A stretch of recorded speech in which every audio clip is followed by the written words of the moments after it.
வணக்கம். Welcome to WhatsApp தமிழா. அன்பான வணக்கங்கள். எல்லாத்துக்குமே யூஸ்ஃபுல்லா இருக்கிற மாதிரி, இந்த யூடியூப் சேனல்ல ஏதாவது பயனுள்ள விஷயங்கள பேசணும் அப்படின்னு ரொம்ப நாளாவே நினைச்சுக்கிட்டு இருந்தேன். சரி எத பத்தி பேசலாம் அப்படின்னு யோசிக்கும்போது, போன ஜெனரேஷன்ல நெறைய விஷயங்கள் நடந்திருக்கு. அது இந்த ஜெனரேஷன் உதாரணமா இந்த 2K கிட்ஸுக்கு நெறைய விஷயங்கள் தெரியாமயே டிராவல் பண்ணிக்கிட்டு இருக்காங்க. சரி போன தலைமுறையில பெரிய பெரிய லெஜெண்ட்ஸ் எல்லாம் திறமையாளர்கள்லாம் வாழ்ந்திருக்காங்க. அவங்கள பத்தி நெறைய விஷயங்கள ஷேர் பண்ணலாம் அப்படின்னு யோசிக்கும்போது, ஃபர்ஸ்ட்டு யார பத்தி பேசலாம் அப்படின்னு யோசிக்கும்போது, என்னுடைய கண்ணுக்கு முன்னால வந்து நின்ன முதல் உருவம் கவிஞர் கண்ணதாசனுடைய உருவம் தான். அவர போல ஒரு மிகச்சிறந்த கவிஞர பார்க்க முடியாது. அதே சமயம் அவரை மாரி ஒரு நல்ல மனிதரையும் பார்க்க முடியாது. அவர் 1950ல தான் சினிமாவுக்குள்ள வராரு. 1962ல அவருடைய ஆட்டோபயோகிராஃபி எழுதிட்டாரு.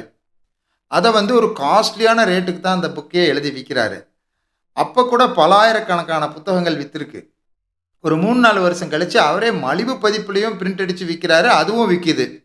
அப்புறம் பல எடிஷன்ஸ் அந்த புக் வந்துகிட்டே இருக்கு. ஆனா வித்துக்கிட்டே இருக்கு. இந்த சுயசரிதை ஏன் இப்படி விக்கிது அப்படின்னா, ஒரு திரைப்படத்துல இருக்கக்கூடிய ஸ்கிரீன் பிளே மாதிரி அவ்வளோ இன்ட்ரஸ்டிங்கா ஒரு தனி மனிதனுடைய வாழ்க்கைய பரபரப்பா எழுதப்பட்டிருக்குது. அவ்வளோ இன்ட்ரஸ்டிங்கான ஒரு கதை அவருடைய லைஃப் ஹிஸ்டரி. 1962ல அவருடைய சுயசரிதை எழுதுறாரு. எழுதும்போது எல்லாரும் சொல்றாங்க, "என்ன அவரு என்ன அவ்வளோ பெரிய ஆளா? லைஃப்ல நெறைய விஷயங்கள சாதிச்சிருக்காரா? இவரெல்லாம் போய் சுயசரிதை எழுதுறாரே!" அப்படின்னு சொல்லி நெறைய பேர் கிண்டல் பண்ணாங்களாம். ஆனா இந்த கிண்டல் பண்ணவங்களுக்கு கவிஞர் சொன்னது என்னன்னா, மத்தவங்கலாம் எழுதுறாங்க. எதுக்குன்னா, இப்படித்தான் ஒரு மனிதன் வாழ வேண்டும் அப்படிங்கிறதுக்காக எழுதுறாங்க. ஆனா நான் அப்படி கிடையாது. எப்படியெல்லாம் ஒரு மனிதன் வாழக்கூடாது அப்படிங்கிறதுக்கு தான் நான் என்னுடைய சுயசரிதைய எழுதுறேன் அப்படின்னு சொன்னாராமா. எப்படிலாம் வாழக்கூடாதுன்னு வாழ்ந்து கெட்டு போனவனா, அதனால நீங்க எல்லாரும் நல்லா இருங்க அப்படின்னு சொல்லக்கூடிய உரிமை எனக்கு இருக்கு அப்படின்னு வெளிப்படையாக சொன்னவர் தான் அந்த கவிஞர். தன்னுடைய வாழ்க்கையில் நடந்த எல்லா விஷயங்களையும் வெளிப்படையா சொன்னது காந்திக்கு அடுத்தது கண்ணதாசன் மட்டும்தான். காந்தியும் கண்ணதாசனும் மட்டும்தான் வாழ்க்கையில நடந்த எல்லா விஷயங்களையுமே வெளியில சொன்னவங்க. ஆனா பொதுவா பார்த்தீங்கன்னா, இன்னைக்கு நம்ம சொசைட்டில கவிஞர பத்தி நெறைய வதந்திகள் பேசப்படும். அவர் வந்து பெண்களோட சவகாசம் நெறைய இருந்தது. அவர் வந்து நிறைய போதை பழக்கங்கள் உள்ளவரு. 24 ஹவர்ஸும் குடிப்பாரு. குடிச்சிட்டு தான் அவரு பாட்டே எழுதுவாரு. இப்படியெல்லாம் மக்கள் நெறைய பேர் அவங்க கேள்விப்பட்டதை எல்லாம் ஸ்டோரியா பரப்பி விடுவாங்க. ஆனா அவருடைய லைஃப் ஹிஸ்டரிக்குள்ள நேரா போய் நெறைய விஷயங்கள யோசிச்சு பார்த்தீங்கன்னா, கவிஞர் அவ்வளவு மோசமான மனிதர் இல்லை. ரொம்ப ரொம்ப நல்ல குணங்களை உடையவர். மென்மையான மனதுக்கு சொந்தக்காரர் அப்படிங்கிறதெல்லாம் நீங்க தெரிஞ்சுக்க முடியும். கவிஞர பத்தி நெறைய விஷயங்கள் இப்படி பேசுனாங்க. அதுக்கெல்லாம் முற்றுப்புள்ளி வைக்கிற மாதிரி ஜெயகாந்தன் ஒரு விஷயம் சொன்னாரு. அது என்னன்னா, கவிஞர் இறந்த பிறகு நெறைய பேர் இரங்கல் செய்தி குடுப்பாங்க இல்லையா? அவர் இறந்து போன உடனே, ஜெயகாந்தன் அவர்கள் சொன்ன செய்தி ரொம்ப அற்புதமானதா இருந்தது. அவர் என்ன சொன்னாருன்னா, "கவிஞர் கண்ணதாசன் இருக்கும் வரை அவர் பலமும் போற்றப்பட்டது. அவருடைய பலவீனமும் பழிக்கப்பட்டது. இதோ கவிஞர் இறந்து விட்டார். இனிமே அவருடைய பலகீனத்தை எல்லாம் உலகம் மறந்துவிடும். அவருடைய பலத்தை பற்றி மட்டுமே பேசும்" அப்படின்னு அவர் சொன்னாரு. அது இன்னைக்கு நடந்துகிட்டு இருக்கு. கவிஞருடைய பலவீனத்த தான் நெறைய பேர் பார்த்தாங்க. அவருடைய பலத்த பத்தி மட்டுமே அவருடைய இறப்புக்கு பிறகு பேசிக் கொண்டிருக்கிறோம். கவிஞரும் சொல்லியிருக்காரு இது. என்னுடைய சுயசரிதைய எதிர்காலத்தில இத எடுத்து பேசுவாங்க. மக்கள் அத பத்தி விவாதமெல்லாம் பண்ணுவாங்க அப்படின்னு அவரும் இறப்பதற்கு முன்பே சொல்லியிருக்காரு. ஏன் நம்ம அவர பத்தி நெறையா பேசுறோம் அப்படின்னா, அ அந்த காலகட்டத்தில வாழ்ந்த மக்கள், அவருடைய திரைப்பட பாடல்கள், அவருடைய கவிதைகள் இதையெல்லாம் படிச்சவங்க அவர ரொம்ப மிஸ் பண்ணுவாங்க. அவருடைய எழுத்துல இருந்த அந்த டெப்த்து மத்தவங்களுக்கு கிடையாது. ஏன்னா, கவிஞர் வந்து தன்னுடைய அனுபவத்தினால் எழுதுபவர். நெறைய கவிஞர்கள் எழுதுறாங்க. ஆனா, அவரே சொல்லியிருக்காரு. 4 இடத்துக்கு போயி 4 மனிதர்கள சந்திச்சு, 4 பிரச்சனைகள சந்திச்சு, அத்தனை அனுபவத்தையும் உள்ளுக்குள்ள எடுத்துக்கிட்டு, அத அப்படியே பாடலா குடுக்கிறவர். அத பத்தி அவர் என்ன சொல்லியிருந்தாருன்னா, "பார்த்தது கோடி, பட்டது கோடி, சேர்த்தது என்ன? சிறந்த அனுபவம்" அப்படின்னு சொல்லுவாரு. கவிஞர் திடீர்னு ஒரு நாள் இறந்து போயிட்டாரு. எல்லாரும் ரொம்ப மிஸ் பண்ணாங்க. நெறைய பேரு கண்ணீர் சிந்தி கவிதைகள் எழுதினாங்க, கட்டுரைகள் எழுதினாங்க. அதுல புதுக்கோட்டையில் கவிஞர் கவிச்சுடர் கவிதை பித்தன் எழுதினாரு. சிக்காகோலேருந்து அவருடைய டெட் பாடி கொண்டு வர்றாங்க. சவ ஊர்வலம் போது அவர் எழுதினது, இருக்கையில் இருந்தவாறே எழுதுகோல் பிடித்தவாறே தருக்கிலே திளைத்தவாறே தமிழ்கவி விளைத்தவாறே உருக்கிய கவிஞன் என்றோ உடலாகி ஒரு நாள் சென்னை தெருக்கிடை பவனி போனார் திரண்டது கண்ணீர் ஆறே அப்படின்னு எழுதினாரு. அந்த அளவுக்கு கவிஞரை பற்றி பேசும்போதே உணர்ச்சி வசப்படக்கூடிய எத்தனையோ மக்கள் இன்றளவும் இருக்கிறாங்க. அவரை பற்றி எவ்வளவோ விஷயங்கள் எவ்வளவோ இன்டர்நெட்டில் வந்தாலும் எல்லாமே வியூஸ் போய்கிட்டு தான் இருக்குது. அதுக்கு காரணம் கவிஞரை தமிழ் சமூகம் ரொம்ப சிறப்பாக நேசிக்கிறாங்க அப்படிங்கிறது தான். சரி, அவருடைய வாழ்க்கையை பற்றி நாம் ஏன் தெரிஞ்சுக்கணும், நாம் ஏன் அடுத்தவங்களோட வாழ்க்கையை பற்றி தெரிஞ்சுக்கணும் அப்படின்னு இன்றைய குழந்தைகள் நினைக்கிறாங்க. பெரும்பாலும் இந்த உலகத்தில் இருக்க நிறைய மனிதர்கள் ஜெயிக்கிறது இல்லை, ஒரு சில பேர் மட்டும்தான் ஜெயிக்கிறாங்க. அதுக்கு காரணம் என்னென்னா, வாழ்க்கையை பற்றின ஒரு பார்வை கிடையாது. ஒரு விஷயம் என்னோட வாழ்க்கையில் நடந்தால் மட்டும்தான் நான் தெரிஞ்சுக்குவேன் அப்படின்னு நம்ம காத்திருந்தோம் அப்படின்னா, ஒரு தடவை ஒழுங்காக வாழ்கிறதுக்கு 7 தடவை நம்ம எக்ஸ்பீரியன்ஸ் கெயின் பண்ணியிருக்கணும். இதே அடுத்தவங்க வாழ்க்கையில் நடந்த விஷயங்கள் எல்லாம் நம்ம தெரிஞ்சுக்கிட்டோம் அப்படின்னா, நம்முடைய லைஃப்பில் அப்ளை பண்ணும்போது நம்முடைய வாழ்க்கை கொஞ்சம் சேஃபாக இருக்கும். அந்த வகையில் முதல்ல நம்ம கவிஞருடைய வாழ்க்கையில் போகிறது அப்படிங்கிறது ஒரு அற்புதமான அனுபவமாக இருக்கும், ஒரு நல்ல எக்ஸ்பீரியன்ஸ்.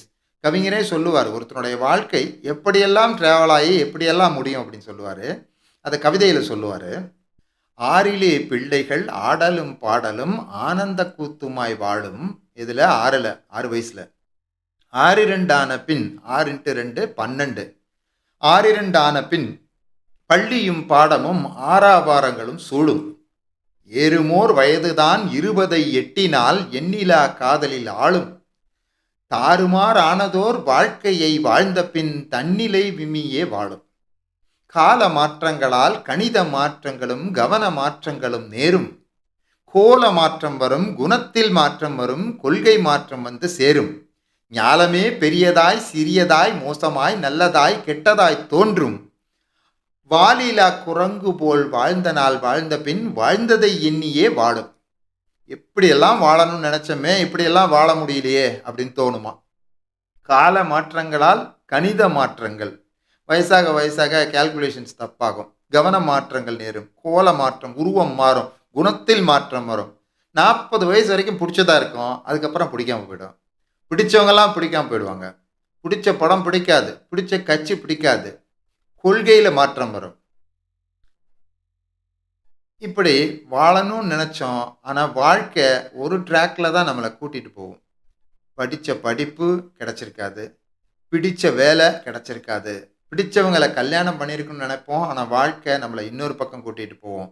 இப்படி மனிதன் செய்யக்கூடிய தவறுகளிலிருந்து அனுபவங்கள் உருவாகி, அந்த அனுபவங்கள் தான் ஒரு மனிதனுடைய வாழ்க்கையை அப்படியே வழிநடத்திக்கிட்டு போகுது. அது என் வாழ்க்கையிலிருந்து வருவதை மட்டும்தான் நான் தெரிஞ்சுக்குவேன் அடம் பிடிக்காமல், மற்றவர்கள் வாழ்க்கையிலிருந்து தெரிஞ்சுக்கிட்டோம் அப்படின்னா அது நமக்கு யூஸ்ஃபுல்லாக இருக்கும். அந்த வகையில் முதல்ல கவிஞருடைய வாழ்க்கையில் ட்ராவல் பண்ணுவோம்.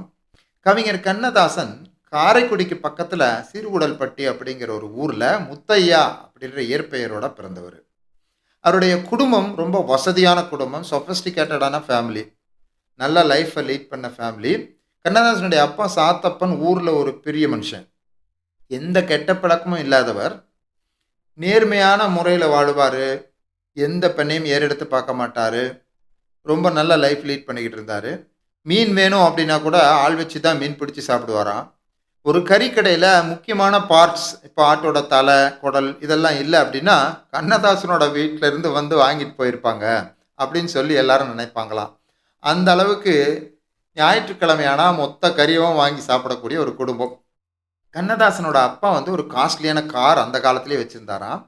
மற்றவங்ககிட்டலாம் அந்த காலத்தில் அது கிடையாது. அதை எடுத்துட்டு அந்த கிராமத்திலேருந்து கிட்டத்தட்ட 16 கிலோமீட்டர் தூரத்தில் இருக்கிற காரைக்குடிக்கு போய் ஒரு காஃபியை சாப்பிட்டுட்டு மறுபடியும் அந்த கார்லேயே திரும்பி வருவாராமா.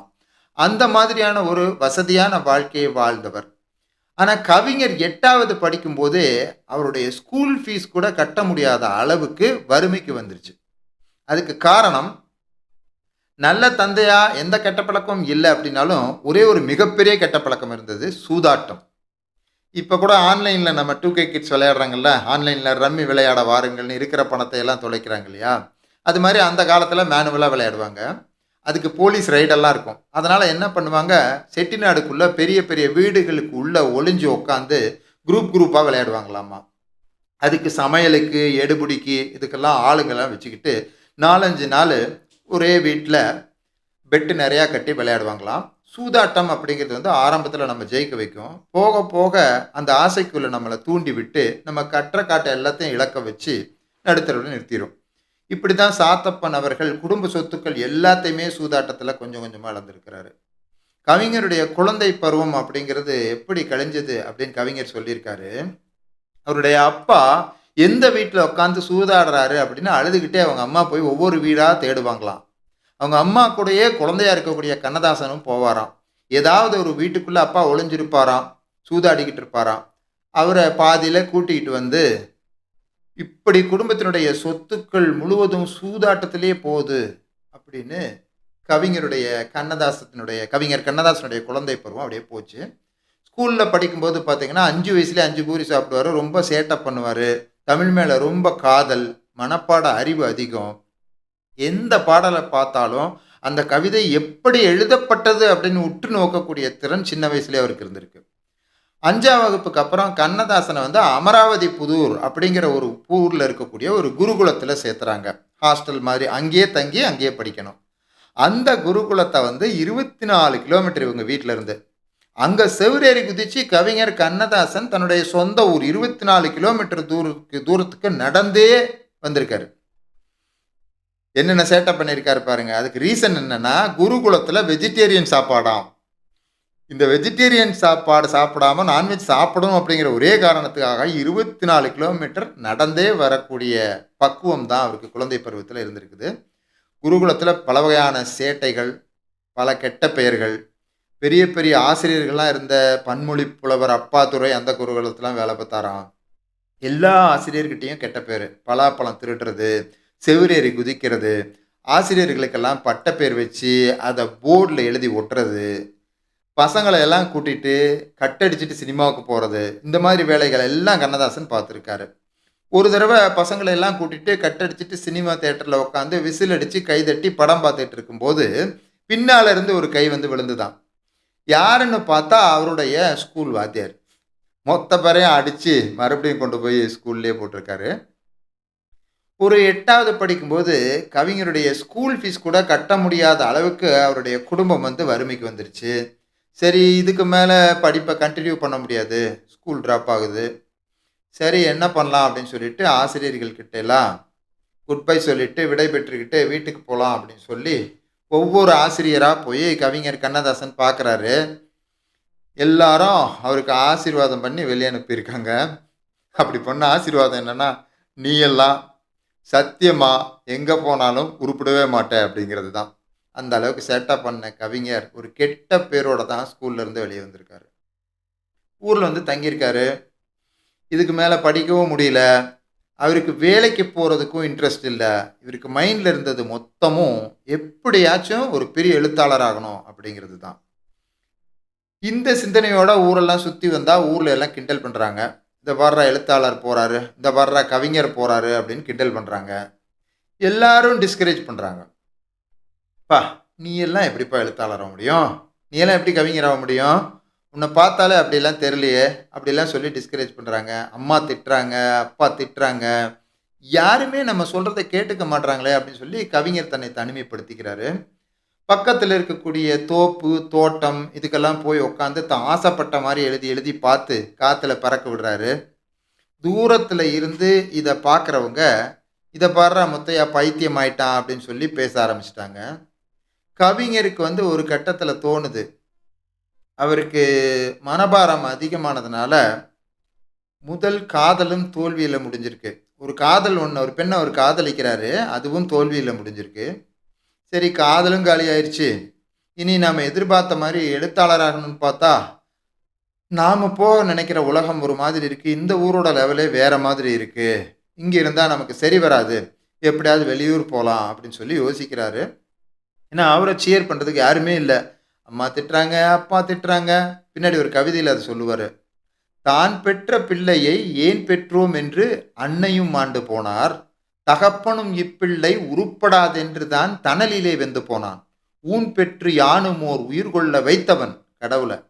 ஊன் பெற்று யானுமோர் உயிர் கொள்ள வைத்தவன் உயரத்தில் ஒளிந்து கொண்டான்.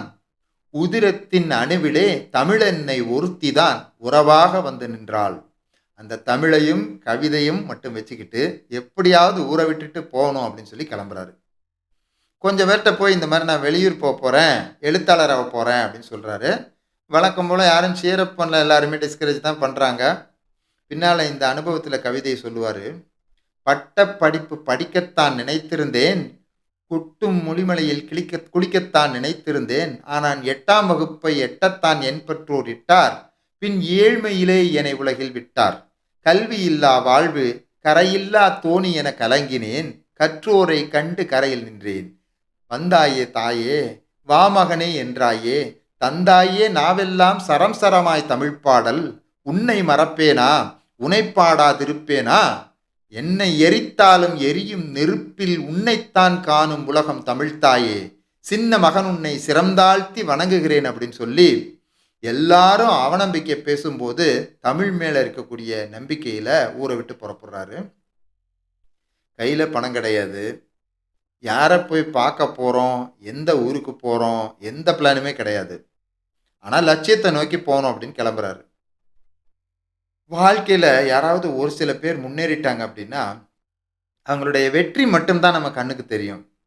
அவருடைய முதுகுக்கு பின்னால் இருக்கக்கூடிய காயங்கள் நிறைய இருக்கும், அதையெல்லாம் நம்ம பார்க்கறதில்ல. அந்த மாதிரி வாழ்க்கையை வெறுத்து துணிஞ்சு தன்னுடைய ஆசைக்கு பின்னாடியும் லட்சியத்துக்கு பின்னாடியும் ஓடினவங்க மட்டும்தான் பெரிய இடத்துக்கு வந்திருக்காங்க. அந்த இடத்துல தான் கவிஞர் நிற்கிறாரு. கையில் பெட்டி எடுக்கிறாரு, கொஞ்சம் துணி எடுத்து வச்சுக்கிறாரு. தான் ஏற்கனவே கவிதையும் கட்டுரையும் எழுதிய நோட்டு புத்தகங்களெல்லாம் எடுத்து வச்சுக்கிறாரு, பேனாவையும் எடுத்து வச்சுக்கிறாரு. கொஞ்சம் வீட்டிலேருந்து பணத்தையும் லைட்டாக அப்படியே அபேஸ் பண்ணி கையில் வச்சுக்கிறாரு. போகலான்னு முடிவு எடுக்கிறாரு. பயம் வந்துடுது. என்னதான் இருந்தாலும் திட்டினாலும் அம்மா அப்பா தெரிஞ்சவங்க தெரிஞ்ச ஊர் இதையெல்லாம் விட்டுட்டு போகிறோமே அப்படின்ற ஒரு பயம் இருக்குது. மெதுவாக நடக்க ஆரம்பிக்கிறாரு. அவர் ஊரில் ஏரிக்கரைக்கு பக்கத்தில் ஒரு பஸ் ஸ்டாப் இருக்குது. யாருக்கும் தெரியாமல் கவிஞர் ஊரை விட்டு நடந்து அந்த பஸ் ஸ்டாப்புக்கு போயிட்டுருக்காரு. எங்கே போக போகிறோம், யாரை பார்க்க போகிறோம், எப்படி பெரிய எழுத்தாளராக போகிறோம், எந்த பிளானுமே கிடையாது. எந்த ஊருக்கு போகிறோங்கிறது கூட தெரியாது. அந்த பஸ் ஸ்டாப்பில் போய் உட்காருவோம், எந்த ஊர் போகிற பஸ்ஸு முதல்ல வருதோ அந்த ஊருக்கு போவோம் அப்படின்னு ஒரு பிளானோட கிளம்புறாரு. அவர் ஊர்லேருந்து 2 ஊர் போகிற ரோட்டு பிரியுது. ஒன்று புதுக்கோட்டை வழியாக திருச்சி போகும், இன்னொன்று மதுரைக்கு போகிறது. இப்போ எந்த பக்கம் முதல்ல பஸ்ஸு வருதோ அங்கே போகலாம் அப்படின்னு சொல்லி பஸ் ஸ்டாப்பில் உட்காந்துருக்காரு கவிஞர். வெயிட் பண்ணிக்கிட்டே இருக்காரு. திருச்சிக்கு போகக்கூடிய பஸ் ஒன்று வருது. அது புதுக்கோட்டையில் நின்று போகும். ரொம்ப பதட்டத்தோடு ஏறி பஸ்ஸில் உட்கார்றாரு. நிறைய பேர் தெரிஞ்சவங்க இருப்பாங்க, சொல்லாமல் கொல்லாமல் போகிறோமே அப்படின்னு பதட்டத்தோடு போகிறாரு. பஸ் வந்து புதுக்கோட்டையில் நிற்கிது. கையில் இருந்த காசை கொடுத்து ஒரு காஃபி வாங்கி சாப்பிட்றாரு. அவருக்கு ரொம்ப ஆச்சரியமாக இருக்குது. அம்மா அப்பா அப்படிங்கிற ஒரு சின்ன வட்டத்துக்குள்ளேருந்து ஊர் அப்படிங்கிற ஒரு சின்ன வட்டத்துக்குள்ளே வாழ்ந்த ஒரு மனிதன் முதல் முறையாக ஒரு வெளியே ஊரில் போய் சுற்றுறாரு. அந்த காஃபி வாங்கி சாப்பிட்டதை எழுதுறாரு. முதல் முறையாக அவன் காசு கொடுத்து காஃபி வாங்கி சாப்பிட்டான். ஏதோ அவனே சம்பாதித்து உழைத்து கொடுத்ததை போன்ற உணர்வு ஏற்பட்டது அப்படின்னு எழுதியிருக்காரு. காஃபியை குடிச்சிட்டு பஸ்ஸில் ஏறி உட்கார்றாரு. பஸ் திருச்சிக்கு போகுது.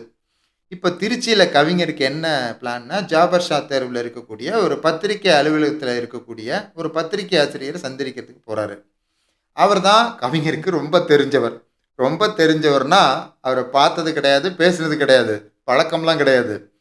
கவிஞர் எவ்வளவோ பத்திரிகைகளுக்கு கதை எழுதி அனுப்புனார், யாருமே அந்த பத்திரிகைகளில் போடலை. இந்த பத்திரிகை கதை எழுதி அனுப்புனார். அதை அந்த பத்திரிகை ஆசிரியர் திருத்தி அந்த பத்திரிகையில் பிரசுரித்தார். அதனால் அவருக்கு அவர் தெரியும்னு இவராக நினச்சிக்கிட்டு அது ஒரு கான்டாக்டை நம்பி ஊரில் இருக்கிற எல்லாத்தையும் பகைச்சிக்கிட்டு சொல்லாமல் கொல்லாமல் போய்கிட்டு இருக்காரு. பார்ப்போம். அந்த பத்திரிகை ஆசிரியர் போய் சந்திக்கிறாரு, தன்னை அறிமுகப்படுத்திக்கிறாரு. அவருக்கு யாருன்னே தெரில. ஐயா, நான் போன வாரம் கூட ஒரு கதை ஒன்று எழுதி அனுப்புனேன் இல்லையா அப்படின்னு அறிமுகப்படுத்துகிறாரு. அவருக்கு ஞாபகம் வந்துடுது. நான் இந்த மாதிரி ஒரு பெரிய எழுத்தாளர் ஆகணுன்ற லட்சியத்தோடு வந்திருக்கேன், அதனால தான் உங்களை பார்க்க வந்திருக்கேன், எனக்கு ஏதாவது வேலை கொடுங்க அப்படின்னு கேட்குறாரு. அப்பா, பெரிய எழுத்தாளனாகிற லட்சியத்துல எல்லாம் உலகத்தில் வாழ முடியாது. முதல்ல பூவாவுக்கு வழி பண்ணிக்கோ, இங்கெல்லாம் வேலையெல்லாம் ஒன்றும் இல்லை. நான் சில கான்டாக்ட்ஸ் எல்லாம் தரேன், நீ அங்கெல்லாம் போய் பார்த்து வேலை கேளு அப்படின்னு சொல்லி சில சிபாரிசு கடிதம்லாம் கொடுக்குறாரு. கொடுத்துட்டு போகிறதுக்கு முன்னாடி கொஞ்சோண்டு சாப்பாடு போட்டு அனுப்புகிறாரு. கவிஞர் ரொம்ப ரசித்து ருசித்து அந்த சாப்பாடை சாப்பிட்றாரு, அதை எழுதுறாரு. அடுத்த வேளை சாப்பாட்டுக்கு கையில் பணம் இல்லாத அந்த ஏழை கவிஞன் அவர் போட்ட அந்த சாப்பாட்டை ரசித்து ருசித்து சாப்பிட்டான் அப்படின்னு எழுதுறாரு. அவர் கொடுத்த கான்டாக்ட்ஸோட கொஞ்சம் பத்திரிகைகளில் போய் ஏறி இறங்குறாரு. எல்லா பத்திரிகையிலையும் ஏறுறாரு, இறங்குறாரு. எந்த இடத்துலையும் வேலை கொடுக்கல. எல்லாருமே நம்பிக்கை இழக்கிற மாதிரியே பேசுகிறாங்க. நீ எல்லாம் எழுத்தாளனா? இந்த மூஞ்சியெல்லாம் எழுத்தாளராகுமா? 8வது படித்த நீ எப்படி எழுத்தாளராக முடியும் அப்படின்னு எல்லாருமே டிஸ்கரேஜ் பண்ணுற மாதிரி அவரை பேசுகிறாங்க. அங்கங்கே சுற்றிட்டு மறுபடியும் அவர் இவர்கிட்டே வர்றாரு. நீங்கள் கொடுத்த கடிதத்துக்கு யாருமே எனக்கு வேலை கொடுக்க மாட்றாங்க, நீங்கள் தான் ஏதாவது பண்ணணும் அப்படிங்கிறாரு. அவர் சொல்கிறாரு, அவர் ஒரு பிராமணர், என்னுடைய நிலைமையே ரொம்ப சரியில்லை, என்னால் செய்ய முடிஞ்ச உதவியை நான் உனக்கு செஞ்சிட்டேன், இனிமேல் நீ தான் பார்த்துக்கணும் அப்படின்னு சொல்கிறாரு. ஐயா இந்த பெட்டியை மட்டும் இங்கே வச்சுட்டு போகிறேன், அதுக்கு பர்மிஷன் கொடுங்க அப்படின்னு சொல்லி பெட்டி அங்கே வச்சுட்டு அந்த பத்திரிகை அலுவலகத்துக்கு பக்கத்தில் ரத்தனவேலு தேவர் மன்றம்னு ஒரு மன்றம் இருந்தது. அந்த மன்றத்துக்கு பக்கத்தில் ஒரு பார்க்கு, பூங்கா. மாலை நேரம் 4-5 நாளாக பசியும் பட்னியுமா வேலை தேடி திருச்சியில் சுற்றியிருக்காரு. சோர்ந்து போய் உக்காந்துட்டாரு. உட்காந்து சில விஷயங்களை யோசிக்கும்போது, நம்ம போன இடத்துலலாம் நமக்கு ஏன் இந்த மாதிரி அவநம்பிக்கையோடு பேசுகிறாங்க? நம்மை விட தகுதி குறைந்தவர்கள்லாம் பத்திரிக்கையில் வேலை பார்க்குறாங்க. 8வது படித்த நாம் ஒரு எழுத்தாளன் ஆக முடியாதா? எழுத்துக்கும் படிப்புக்கும் என்ன சம்பந்தம்? எழுத்துக்கு படைப்பு ஆற்றலும் சிந்தனை திறன் தானே முக்கியம். ஒருத்தன் எவ்வளோ படித்தான் அப்படிங்கிறத வச்சு என்ன பண்ண போகிறோம்? இவங்க சொல்கிற மாதிரிலாம் இல்லை, எனக்கு இருக்கிற எழுத்தாற்றல் என்னை ஒரு பெரிய லட்சியவாதியாக ஆக்கும் அப்படின்னு மறுபடியும் நம்பிக்கையோட, மறுபடியும் எப்படியாவது நம்ம ஒரு பெரிய எழுத்தாளன் ஆகணும் அப்படிங்கிற முயற்சியோட முடிவு பண்ணுறாரு. உங்களுக்கு பிடிச்ச ஒரு விஷயத்தை செய்யும்போது ஆரம்பத்தில் நிறைய தடைகள் வரும், நிறைய இடத்துல முடங்கி போய் கூட நிற்கும். இதுக்கு மேலே இந்த விஷயத்தை நம்ம ட்ரை பண்ண முடியாது அப்படிங்கிற கட்டம் கூட வரும். இது ஆண்டவன் அல்லது இயற்கை கொடுக்கக்கூடிய சோதனை. இதையெல்லாம் தாண்டி போகிறவங்க மட்டும்தான் வாழ்க்கையில் வெற்றி பெற முடியும். அந்த கட்டம் தான் இந்த கதையில் இந்த இடத்துல நடக்குது. மறுபடியும் என்ன பண்ணுறாரு, உற்சாகமாக பெரிய எழுத்தாளன் ஆகணும்னு சொல்லிட்டு அந்த பெட்டியை கையில் எடுக்கிறாரு. கையில் பணம் கிடையாது, 4-5 நாளாக சாப்பிடலை, ட்ரெயின் டிக்கெட் எடுக்கவும் பணம் இல்லை. திருட்டு ரயில் ஏறி வித்தவுட்டில் டிக்கெட் எடுக்காமல் சென்னை போகிற ரயிலில் கவிஞர் ஏறி உக்காந்துடுறாரு. ரயில் நேராக சென்னை போகுது. எக்மோர் ஸ்டேஷன் இறங்குது. கீழே இறங்குறாரு. டிடிஆர் வருவார் இல்லையா, ட்ரெயின் டிக்கெட் எல்லோரும் எடுத்தாங்களா இல்லையான்னு செக் பண்ணுறதுக்கு, எடுத்திருக்காங்களான்னு செக் பண்ணுவார். அவர் தூரமாக வந்துக்கிட்டு இருக்காரு. கவிஞருக்கு பயம், இவர் திருட்டு ரயிலில் வந்துட்டார், என்ன பண்ணுறதுன்னு தெரில, யோசிக்கிறாரு. சரி அப்படியே தண்டவாளத்திலேயே கொஞ்சம் தூரம் நடந்து போய் ரயில்வே ஸ்டேஷன் முடியும் போது அப்படியே நடந்து போயிடலாமா அப்படின்னு யோசிக்கிறாரு. ஆனால் அந்த காலத்தில் 1943, 50களில் பெட்டி வச்சுருக்கவங்க எல்லாருமே பேசஞ்சர்ஸ் தான். எப்படி போனாலும் நம்மளை பிடிச்சிருவாங்க அப்படின்ட்டு யோசிக்கிறாரு. இப்போ தான் ரயில் ஏற வந்த பயணி மாதிரி நம்ம அங்கே இருக்கிற நடைமேடையில் இருக்கிற கட்டையில் உக்காந்துக்கிறாரு. கொஞ்ச நேரத்தில் ரயில் கிளம்பி போயிடுது. கூட்டமும் எல்லாரும் போயிடுறாங்க, டிடிஆரும் போயிடுறாரு. ஆப்பாடா நமக்கு ஒரு பிரச்சனை இல்லைன்னு சொல்லிட்டு கம்பீரமாக கவிஞர் கண்ணதாசன் அந்த திருட்டு ரயிலிருந்து இறங்கி சென்னை நகருக்குள்ளே அப்படியே பிரவேசிக்கிறார். பார்த்தா திருச்சியை விட சென்னை பல மடங்கு பெரிய நகரம், ரொம்ப பரபரப்பாக இயங்குது. ஆயிரக்கணக்கான பேர் ரோட்டில் குறுக்க மறுக்க நடந்து போயிட்டுருக்காங்க. எங்கே போகிறாங்க, என்ன பண்ணுறாங்க, எல்லாருக்கும் இங்கே என்ன வேலை அப்படிங்கிறது புரியலை. ரொம்ப ஆச்சரியத்தோடு 5-6 பத்திரிகை அலுவலகத்துக்கு போய் துணிஞ்சு வேலை கேட்குறாரு. ஏற்கனவே திருச்சியில் இவருக்கு என்ன பதில் சொன்னாங்களோ அதே பதில் தான் இங்கேயும் சொன்னாங்க. உன்னையெல்லாம் பார்த்தா எழுத்தாளர் ஆகிற மாதிரி தெரியல. என்னது, நீ எல்லாம் எழுத்தாளரா, நீ என்ன கிழிச்சிட போகிற அப்படிங்கிற மாதிரி, 8வது படித்த நீ எப்படி எழுத்தாளர் ஆக முடியும் அப்படின்னு வழக்கம் போல் அதே வாசகங்கள் அவருக்கு வருது. ரொம்ப சோர்ந்து போய் என்ன பண்ணுறதுன்னு தெரியாமல், கையில் பணம் இல்லாமல், நண்பர்கள் தெரிஞ்சவர்கள் யாருமே கிடையாது, ரொம்ப பசிக்குது, என்ன பண்ணுறதுன்னு தெரியாமல் பக்கத்தில் ஒரு சொந்தக்காரரோட வீடு இருந்ததா அவருக்கு ஞாபகம் வருது. அதனால் அவர் வீட்டு கதவை போய் தட்டுறாரு கவிஞர் கண்ணதாசன். கதவை திறக்கிறாரு. தொறந்த உடனே சொந்தக்காரர் பயங்கரமா கண்ணதாசன புடிச்சு திட்டுறாரு. ஏன்னா, ஊர்ல நெறைய சேட்டைகள் பண்ணதுனால, அந்த சொந்தக்காரருக்கு கவிஞர பிடிக்காது. "ஏன்டா ஊர்ல பண்ண சேட்ட பத்தாதா? இங்கேயும் வந்து சேட்ட பண்ண வந்துட்டீங்களா? நீ நிக்காத கெளம்பு" அப்படின்னு சொல்லி அடிச்சு தொரத்திர்றாரு. கவிஞர் அந்த இடத்துல எழுதுறாரு, "அவர் வீட்டுக்கு நான் சென்றபோது 4 தினங்களாக நான் சாப்பிடவில்லை. என்னுடைய பசி அவருக்கு தெரியாது. ஒருவேளை சாப்பாடாவது சாப்பிட்டு போன்னு சொல்ல மாட்டாரான்னு நான் யோசிச்சேன். ஆனா அவர் ரொம்ப நல்லவர் தான். ஏன்னா நான் சாப்பிடாத அவருக்கு தெரியாது. இல்லன்னா நான் சாப்பிடாம கூட அனுப்புற அளவுக்கு அவர் கெட்டவர் கிடையாது. என்ன பண்றது நம்ம நேரம்?" அப்படின்னு யோசிச்சுக்கிட்டே நடக்கிறாரு. பணம் ஒரு மனிதனுடைய வாழ்க்கையை எப்படியெல்லாம் மாத்துது? ஒரு நாள் இதே சென்னையில பேரும், புகழும், பணமும் சம்பாரிச்சு பெரிய ஆளா வருவேன் அப்படிங்கிற நம்பிக்கையோட மறுபடியும் அவர் முயற்சி ஆரம்பிக்கிறாரு. அப்படியே எல்டாம்ஸ் ரோட்ல நடந்து போயிட்டு இருக்காரு சென்னையில. டக்குன்னு பார்த்தா ஒரு கை வந்து அவர் பின்னால விழுகுது. பார்த்தா அவருடைய நண்பர். இப்பதான் ஒரு உறவுக்காரர் வீட்ல போயிட்டு ஒரு உதவி பண்ண முடியாதுன்னதும் கவிஞர் சோர்வா திரும்பி வந்தாரு. பார்த்தா ஒரு நண்பன். பின்னால அததான் அவர் சொல்லுவாரு. "அண்ணன் என்னடா, தம்பி என்னடா, அவசரமான உலகத்திலே ஆசை கொள்வதில் அர்த்தம் என்னடா, காசில்லாதவன் குடும்பத்திலே. பணத்தின் மீதுதான் பக்தி என்ற பின் பந்த பாசமே ஏனடா, பதைக்கும் நெஞ்சினை அணைக்கும் யாவரும் அண்ணன் தம்பிகள் தானடா." அப்படின்னு இந்த பதைக்கிற நெஞ்ச அணைக்கும் வகையில ஒரு கை வந்து அவருடைய தோள்ல படுது. நண்பன். நண்பன் கேட்கிறான், ஊர்ல இருந்து தெரிஞ்சவர் அவரு. "என்னடா இங்க நடந்து போயிட்டு இருக்க? ஆள பார்த்தா இப்படி இருக்க. என்னடா ஆச்சு?" அப்படின்னு கேட்கிறாரு. கவிஞர் சொல்றாரு, "இந்த மாரி இந்த ஊருக்கு வேலை தேடி வந்தேன். வேலை தேடி சுத்திக்கிட்டு இருக்கேன்." அப்படின்னு சொல்றாரு. நண்பருக்கு ஒரு விஷயம் தெரியுது.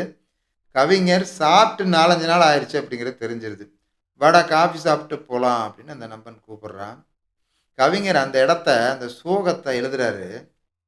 நண்பர்களே, வாழ்க்கையில ஜெயிச்சவங்களுக்கு மட்டும் தான் இவ்வளோ வழிகள் இருக்குங்கிறத நம்ம தெரிஞ்சுக்க முடியும் அந்த இடத்துல.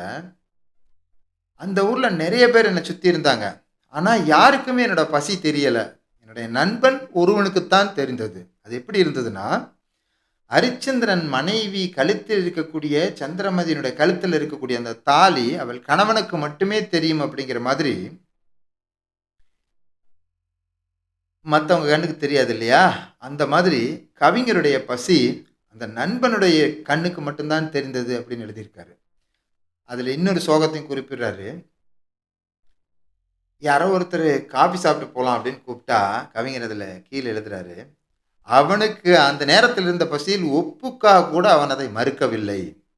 ஒருத்தங்க காஃபி சாப்பிட வா அப்படின்னு சொன்னா, நம்ம என்ன சொல்லுவோம்? இந்தாங்க உட்றங்க அப்படின்னு உடனே போயிற மாட்டோம். ஒரு தடவ பிஹேவ் பண்ணுவோம். இல்ல, இல்ல வேணாம் பரவாயில்லைங்க. இப்பதான் சாப்பிட்டு வந்தேன். அடுத்த தடவ சாப்பிடுவோம் அப்படின்னு சொல்லுவாங்க. ஆனா அதெல்லாம் அவரு சொல்லல.